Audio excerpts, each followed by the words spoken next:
UP का एक जिला है रामपुर, मैं देख रहा था, उसमें 110% वोटिंग हुई है।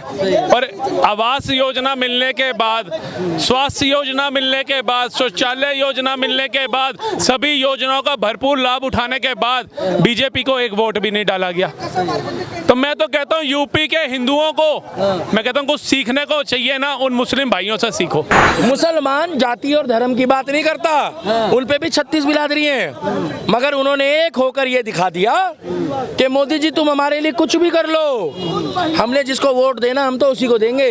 और मोदी जी रह गए सबका साथ और सबका विकास। ये वही लोग हैं जो तलवार की नोक पे सलवार पहन लेंगे और पता नहीं चलेगा। करण जौहर की बिरादरी के मोदी और योगी को बदनाम किया इन लोगों ने टिकट के बंटवारे के साथ साथ, क्योंकि टिकट का बंटवारा ही तो गलत है। एमपी की टिकट लेके जो मोदी जी के रास्ते में चल रहा है, अच्छा आदमी है, गिने चुने लोग पहनते हैं 500-1000 रुपए वाली शर्ट, मगर उनके चेले 5-5 हजार रुपए वाली शर्ट पहन रहे भाई।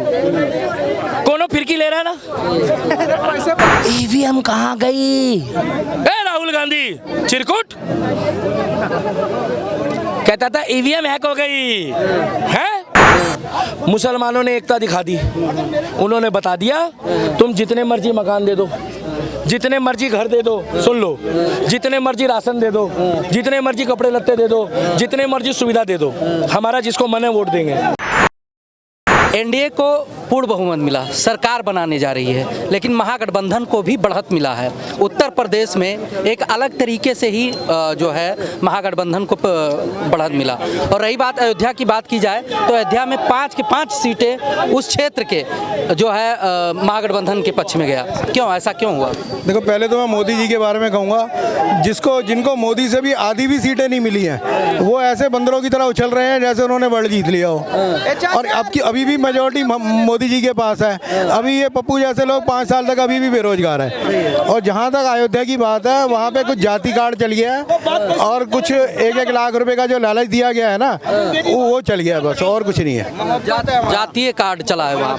तो धर्म की राजनीति बीजेपी वाले भी तो करते रहे। नहीं, धर्म की राजनीति तो ये टोपियां पहन के करते रहे शुरू से। अब जब से उंगलियां उठाई हैं तब से इन्होंने टोपियां पहननी बंद कर दी है। नहीं, धर्म की राजनीति तो शुरू से चलती आ रही है। ये जब से ये इख्तियार पार्टी होती आई है तब से चल रही है धर्म की राजनीति सर कौन नहीं कर रहा? आप ये बताओ, यूपी का एक जिला है रामपुर, मैं देख रहा था, उसमें 110% वोटिंग हुई है। और आवास योजना मिलने के बाद, स्वास्थ्य योजना मिलने के बाद, शौचालय योजना मिलने के बाद, सभी योजनाओं का भरपूर लाभ उठाने के बाद बीजेपी को एक वोट भी नहीं डाला गया।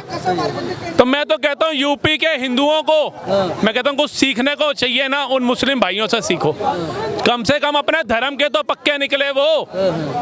तुम क्या निकले 8,500 रुपए में बिक गए। टकाटक वो भी आएंगे नहीं आएंगे ये भी उम्मीद नहीं है। हम कहते हैं कुछ सीखने को मिले ना सर, सीखना चाहिए, ये नहीं सोचना चाहिए कि सिखाने वाला छोटा या बड़ा है। उन मुस्लिम भाइयों ने अपने धर्म के आधार पे वोट दिया, उनको अपना धर्म ऊपर लगा, उनको ये नहीं देखा कि मोदी ने हमें आवाज दिया, इसी आवाज से निकल करके हम वोट डालने जा रहे हैं। इसी स्वास्थ्य योजना के बाद हम वोट डालने जा रहे हैं। नहीं सोचा ना, तो उन्हीं से सीख लो।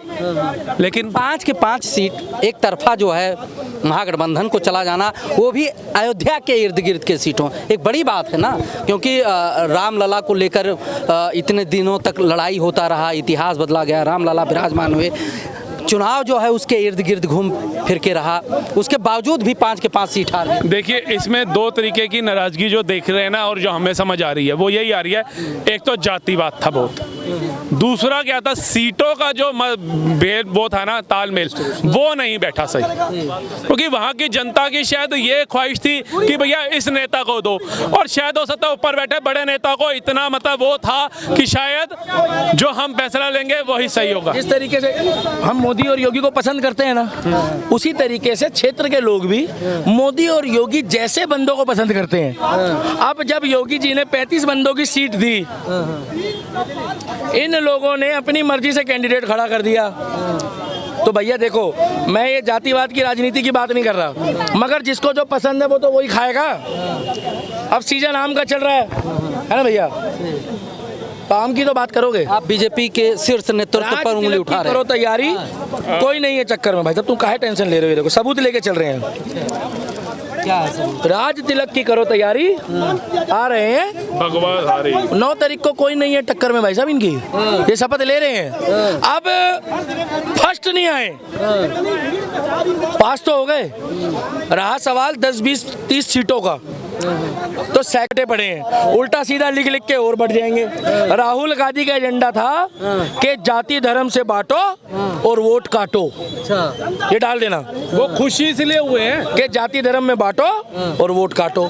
मुसलमान जाति और धर्म की बात नहीं करता, उन पे भी 36 बिरादरी हैं, मगर उन्होंने एक होकर ये दिखा दिया कि मोदी जी तुम हमारे लिए कुछ भी कर लो, हमने जिसको वोट देना हम तो उसी को देंगे। और मोदी जी रह गए सबका साथ और सबका विकास। और तीसरी बात, डालोगे जो बोलूंगा आप डालोगे?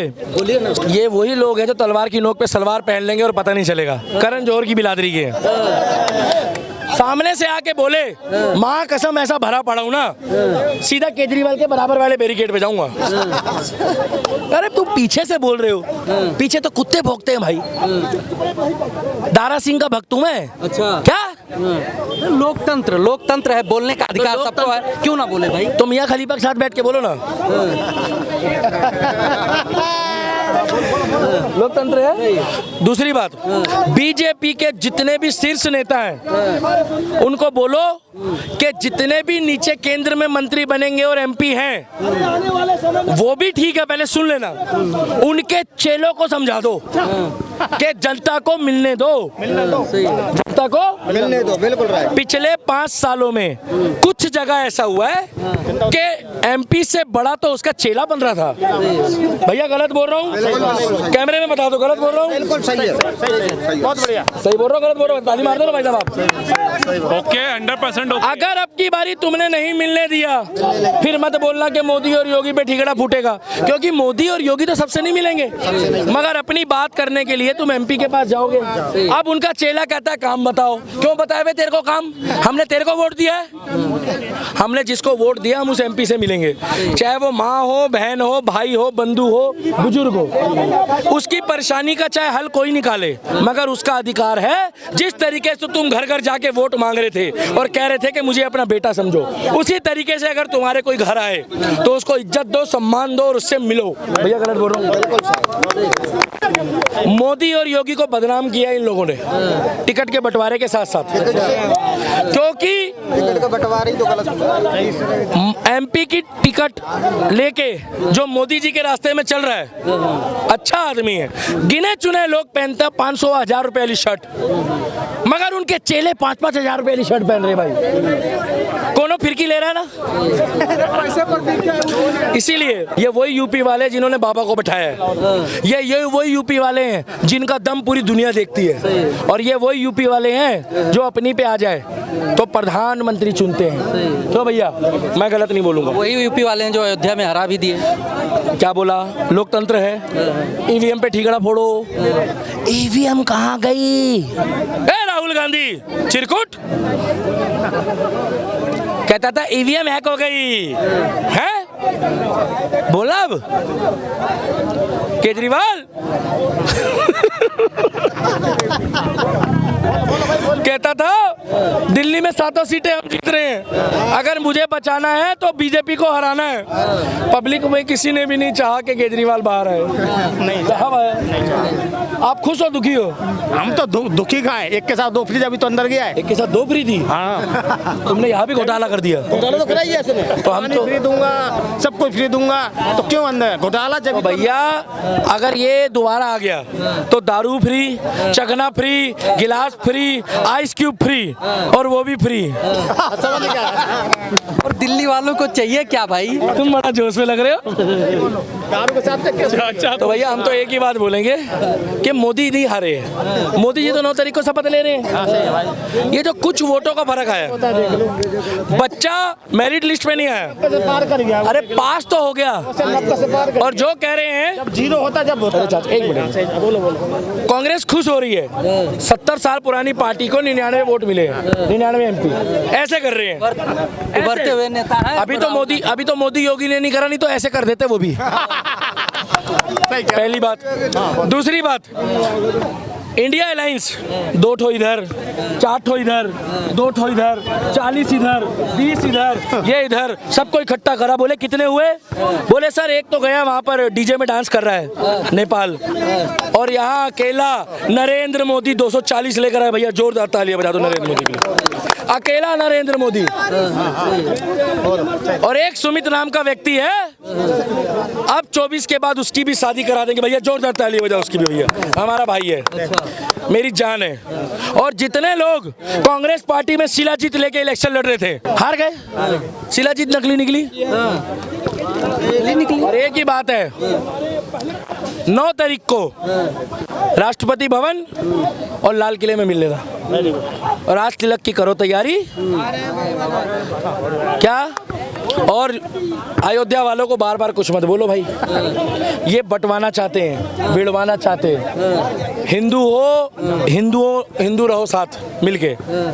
मुसलमानों ने एकता दिखा दी, उन्होंने बता दिया तुम जितने मर्जी मकान दे दो, जितने मर्जी घर दे दो, सुन लो, जितने मर्जी राशन दे दो, जितने मर्जी कपड़े लत्ते दे दो, जितने मर्जी सुविधा दे दो, हमारा जिसको मन है वोट देंगे। उन्होंने मोदी को हराना था, क्योंकि जब 2 हिंदू आपस में बात करते हैं तो एक ने बोला मैं बीजेपी को वोट दूंगा, एक ने बोला मैं कांग्रेस को दूंगा। मगर जब 2 मुसलमानों ने बात करी तो उन्होंने बोला कयूम मोदी को कैसे हराना ये पता करो, तो कह रहे गठबंधन को वोट दे दो, उन्होंने बोला। मगर हम आज भी मोदी के साथ थे, कल भी हैं और परसों भी रहेंगे, क्योंकि हम राम के थे, राम के हैं, राम के रहेंगे। और तलवार की नोक पर सलवार पहनने वालों ने इंडिया अलायंस को वोट दे दिया।